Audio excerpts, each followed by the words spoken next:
listening to the IELTS podcast.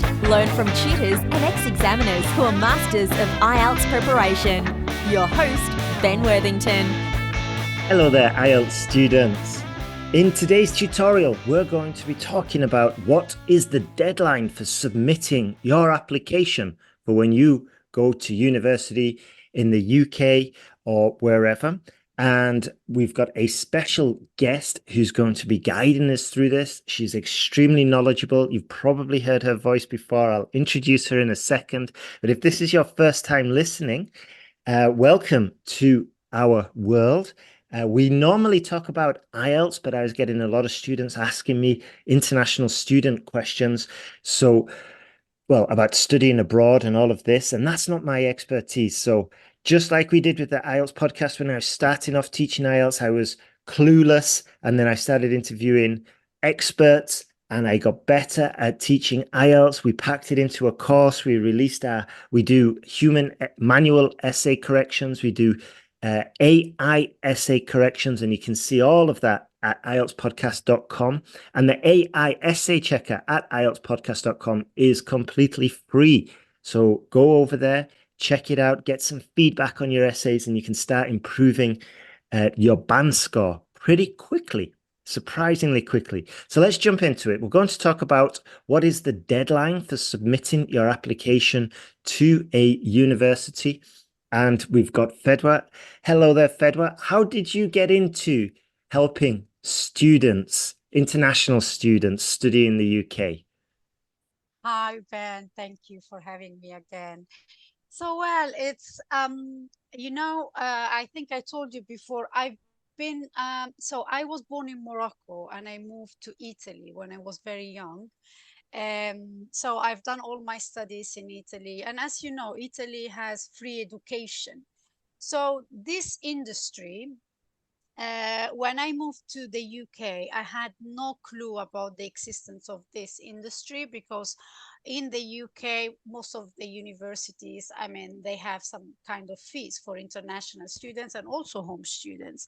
So that means that it's almost like it's like a business that really brings a lot of money to the UK. So when I arrived, I came to London to do an MBA, but because of Brexit, I had to change my plans, and I looked for a job. And the first job was for an agency that helped students from the Middle East to come and study in the UK. And because I speak Arabic, even if I had no experience in this industry, they offered me the job and I was super happy because that's what I needed. So, and that was like almost 10 years ago. Yeah, it was almost 10 years ago. So I started like that. And then after working for them for a bit, I moved to a university in London for 4 years. And I was responsible for recruiting students in Middle East and Africa. And then I moved to another American university based here in London. And that was a very short experience. And then I've decided to open my own educational consultancy. And now I get to help students from all over the world, and I'm super happy about that. Pretty cool. Just three things there. It is an industry, and I know this firsthand after just recently paying off my student loan. And there's like 15 years later after studying. So when I'm at uni, I'm taking out all these loans. I just went berserk because I was like, hey, it's free money. So I was going for even the extra loans, like hardship loans and all of this. All of them. All of them, yeah. And I was having a real party. And then only 15 years ago did I manage to pay it off. So you're absolutely right. It's a complete industry. But this is, I guess, the price of education. In the UK, this is how it works. And if you want a world-class education, I guess you have to pay for it. And then the next point, Brexit. What a lovely party that was for everybody. Well, that's not all I'm going to say about that. Yeah, because otherwise it's going to be too long. Yeah. And then the final thing I was going to say, when you got into it, no experience. I just want to highlight that because, as we said before, this was my experience with IELTS. Like I was completely clueless, and I even talked about native English speakers failing the exam because it's been so difficult. But the main thing I want to draw from this is for IELTS students is like when you approach this exam, it's going to be frustrating. But if you just hang in there, we all start from zero. We're not born with knowledge about IELTS tasks too, thankfully, but we've got to persevere. And yeah, you will get there in the end. So yeah, just hang in there. Right then, let's jump into it today. Um, can you, Fedoua, outline the typical application timeline for an international student if they're wanting to study, say, in the UK? All right, so let's just talk about two ways of applying and for two different kind of students. So if you are coming to the UK to study an undergraduate program, we first need to understand if the student will be able to get a direct entry. With direct entry, I mean that the student will be able to start from year one. So it means that they need to hold like an IB or IB diploma or A level or French baccalaureate, or if they are coming from Europe. So all these students that they studied this curricula, they will be able to apply to year one through UCAS. Can I And just interrupt you? UCAS, Sorry, can I just, yeah. does UCAS, I guess UCAS only recognizes qualifications from certain countries. Is that correct? Well, so it accepts qualifications. It doesn't matter where you come from, as long as you studied certain qualifications. So you can be someone living in Nigeria, but you did A level, for example. So you can apply to year one through UCAS. But if you're a Nigerian and you did WAEC, which is the normal national high school, then this kind of students, they have to go through international year one, which we call foundation, let's say. So that's like an 1 year extra of studying compared to someone living here in the UK or studying here in the UK and studying A levels. I see. Yeah, so this is So because like someone studying, like as I said, in Nigeria, they would study 11 years and not 12, while here in the UK they study 12 years. you went through a slightly different education system that finishes possibly earlier than your, in most cases, I'm just generalizing here, in most cases, you possibly be required to do a foundation year before entering year one.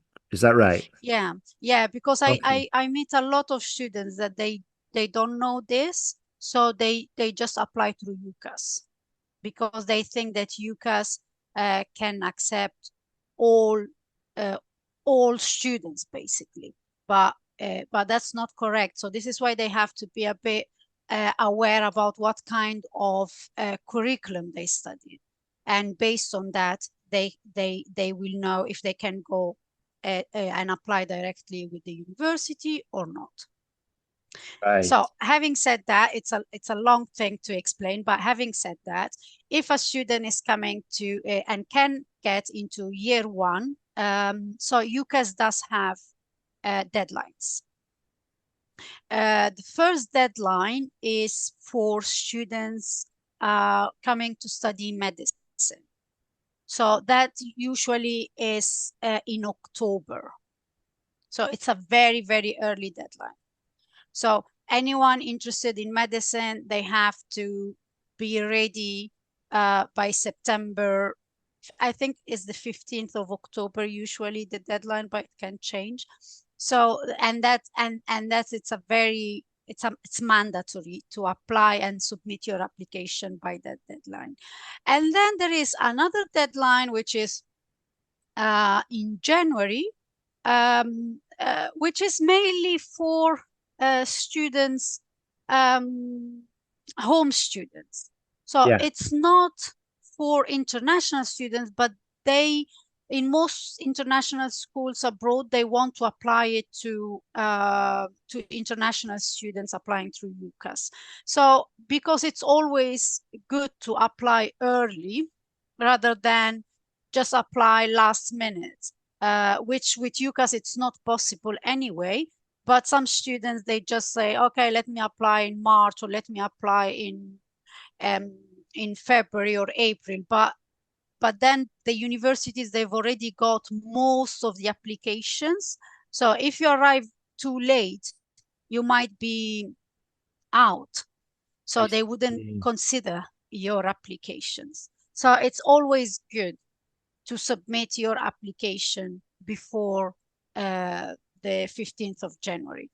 I see. And Fedoua, Okay. can I just a quick question? You said the deadlines, if you're studying medicine, they start in middle of October, and this is to study the following year in starting in September the next year. Is that correct? Or Yes. is it? I Yes. see. Gotcha. Okay. Yes. Yes. Yes. So, but the deadlines, of course, every year they they are different. So I would suggest to go and check the deadlines every year, because I'm just talking on top of my mind, but we need to check every year because they can change by 1 day or two. So it's always good to check. So, and then we have some universities that even if you want to apply directly into year one, you don't have to go through UCAS. You can apply directly on the university's portal. So these universities, we say they accept direct applications. So, and because this is important, because on UCAS, you can only apply to 5 universities. Right. So if the student has done the research, or he's working with an agent, or with like a counselor at school or whatever, they would be able to tell them, okay, these universities, they accept direct entries, and these universities, they only accept UCAS.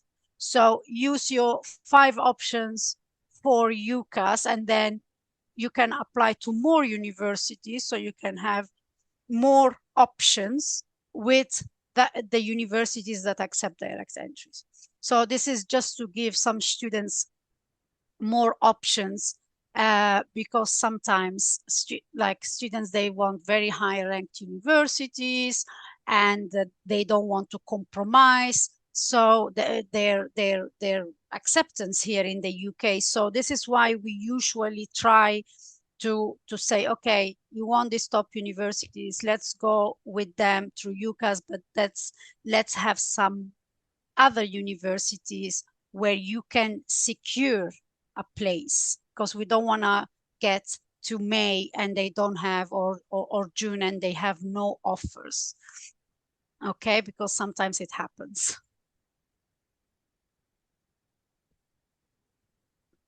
While if we are talking about students coming for postgraduate programs, they are luckier, because the deadlines for postgraduate students, usually they're always around July. So it's a very late deadline.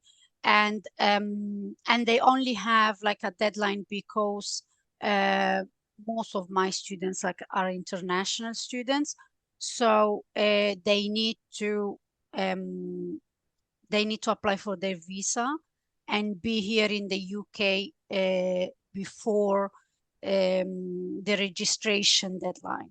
So this is why they have a deadline. But if you are a European student and you don't need to apply for a visa or whatever, you can apply even in August or in September. So it's not, there are no deadlines for postgraduate students.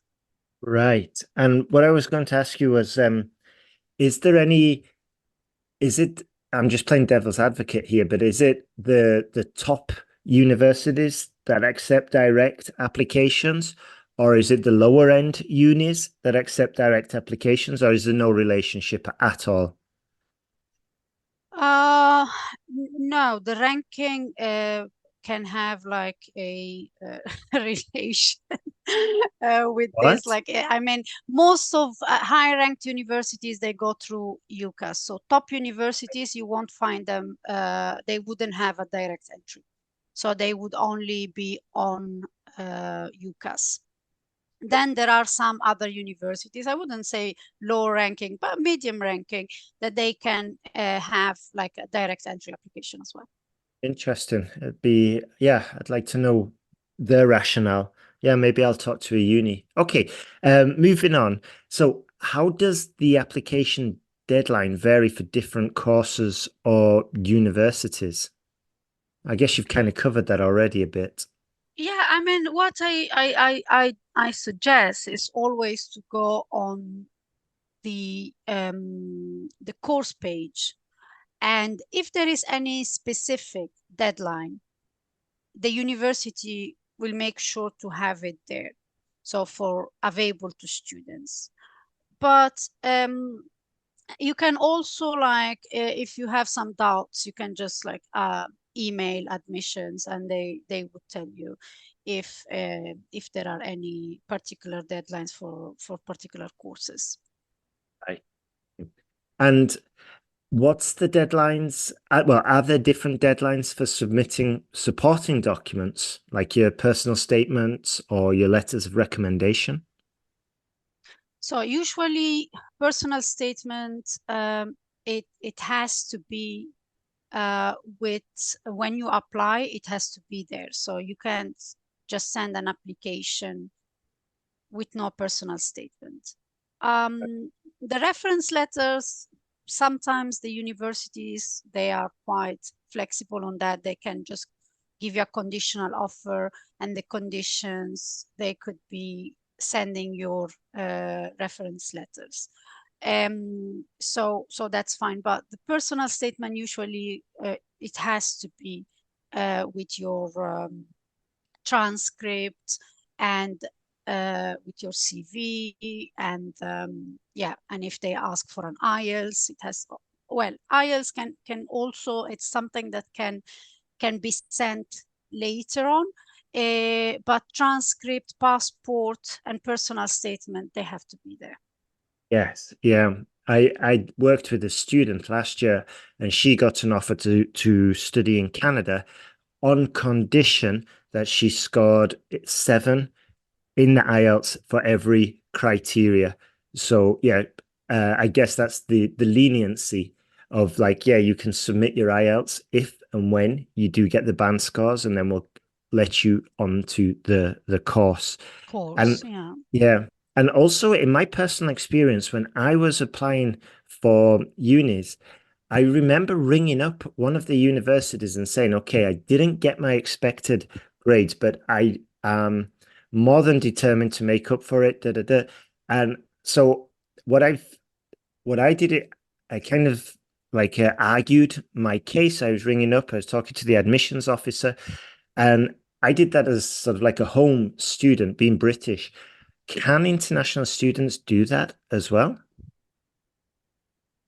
So international students, they have, not only international students, also like home students, they have something called clearing when it comes to undergraduate students. Okay, so usually if in October or November, December, they look at the entry requirements of a university, and they are not meeting those requirements, um, usually universities, when they don't manage to recruit the number of students that they were expecting to recruit, then in August, okay, we have, after they receive their A levels, we have clearing period when the universities, they would lower their entry requirements. Yes. Yeah. So that would be the time for students that didn't meet the entry requirements initially to try again Yeah. and try to get a spot in a university. So, and that's what you remember, calling Yeah. the university, because it's done on the phone. So you Yeah. need to call, they ask you a few questions, and then they give you the offer basically on the phone. And then there is all a process where you have to go on UCAS, create an application if you didn't have UCAS before, and then it's quite straightforward, and it's quite quick, because universities, they want to get in as much students as they can, and also because we are in August. So imagine Yeah. It's like last international minute. students, yeah, they have to apply for visas and everything, so they Yeah. have to be quite quick. Yeah. Yeah. I remember I was working in a beer pump factory in my village, and then I had to ask the foreman if I could take 5 minutes off from my line. And just to ring Funny. the university. I was quite relieved because I think if I didn't get that call, I'd probably be working in that factory for a long time. But Oh yeah, my. so it was quite a relief. All right then. So what are the consequences students might face if they miss an application deadline? Uh, well, usually if the deadline has been there on the website, or they received an email saying this is the deadline, usually in the UK, they are quite strict. So this is why the students have to read their emails Yeah, and read everything about deadlines, because it's about culture. Some in Italy, we are not that strict with deadlines. Yeah, so sometimes they tell you, oh, you need to do this by this time or whatever, and then you don't do it, then you call, then you beg a bit, and then they tell you, okay, fine, okay, for this time it's okay. In the UK, it doesn't work like that. yeah, So yeah, I think it's same in Spain. It's like you said, it's a cultural thing. I used to get yeah, so mad with my friends. Like I would argue, I'd say, look, 7 o'clock means 7 o'clock. It doesn't mean 7:30. It doesn't mean leaving the house at 7:30. It means 7 o'clock. And yeah, I cringe now when I look back, when I reflect on those conversations. But yeah, yeah, it's a cultural thing. it's a All right. cultural thing. Abs So this is what the students need to know. yeah, They are not giving you a deadline just because they they want to give you a deadline, but because you have to respect that deadline. So try to meet up exactly. with all the deadlines. Yeah. Yeah. On a side note, when I've spoken to people who have lived in the UK, one of the things I was like, oh, what did you like about it? And they just said like two things like it just works. It works, and things get done. And yeah, it's less casual, and it's probably more stressful, but yeah, this is the plus side. Things do get done. All right. Moving on, we're going to skip the next questions, which was about how can students ensure they meet all application deadlines, because I think this is like what we've talked about before, just obeying. 6 o'clock means 6 o'clock, or 15th of August means 15th of August. There's pretty much little leeway there. So I wanted to ask you the next question, which is, are there any extensions or special considerations given to international students regarding application deadlines? Um, so on UCAS, as we said, yeah, home students, they have a deadline, and for international students, they have other deadlines. So on that, they are already giving them some extra time to apply through UCAS. So that one, it's an exception for international students.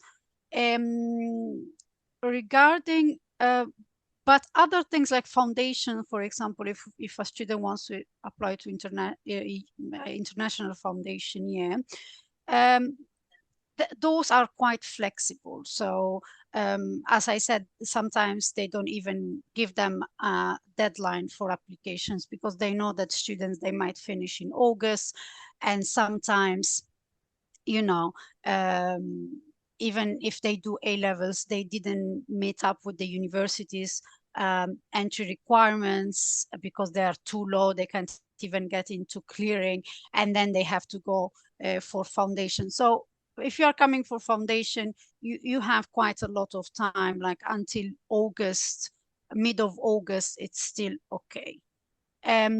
Because like how they called, like private providers are quite quick in issuing offers, and they are quite flexible. But if you, as I said, if you are coming for a master's degree, then you can't apply on the 15th of August because the application process for someone coming for a master it's longer. So the university has to look carefully into your documents. If they have to contact your professors for a reference, they need to have the time to do that. If there is an interview to do, so they need to. So it's quite a long process. So you can just like wait until the end for an application. But usually what we have to tell the students is on their emails, usually here in the UK, they send a lot of emails. So, and sometimes this makes the students even more confused, I would say, because they don't know which email they have to read, like so many. But just spend some time with your parents and just go through all the emails. Or if you have an agent, send it to the agent.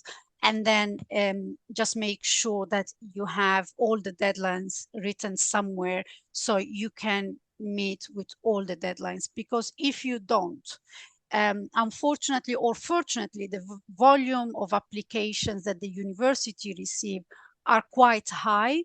And if they make an exception for one student, they have to make it for other students as well. So this is why they don't make exceptions. They try, they try not to make exceptions because otherwise it would be unfair for other students.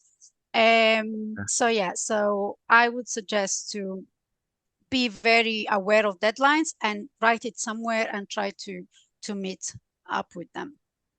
Super. Now, very quickly, because we're coming to an end of the podcast, what should students do if they realize they're unable to meet a deadline? Well, they can always send an email.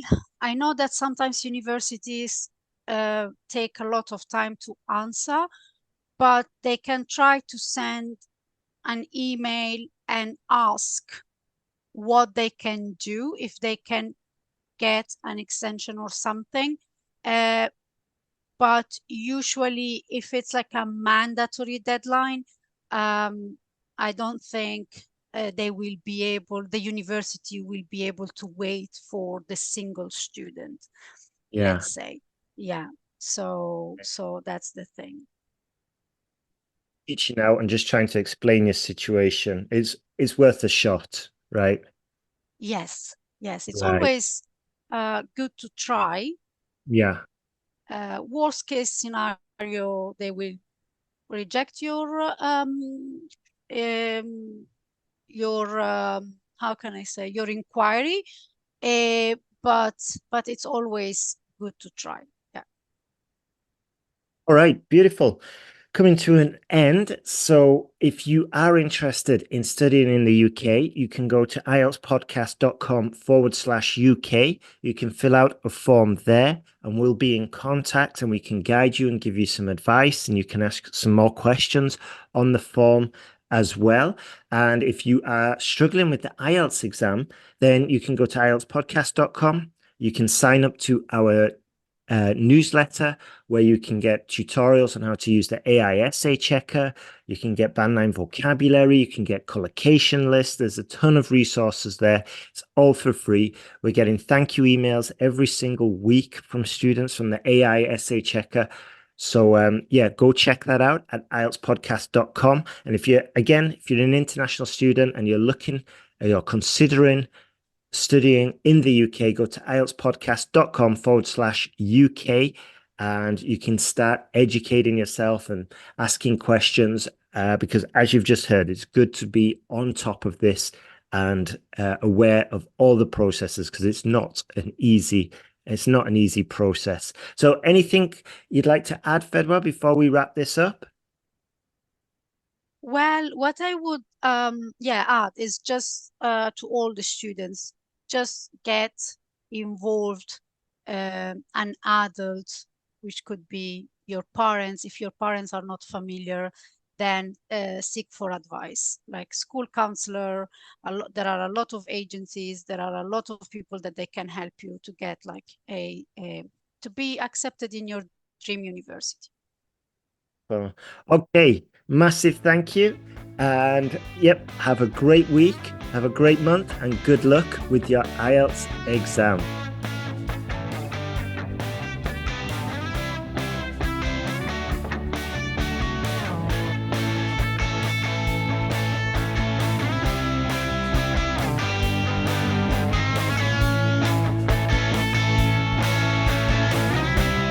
Thanks for listening to IELTSPodcast.com.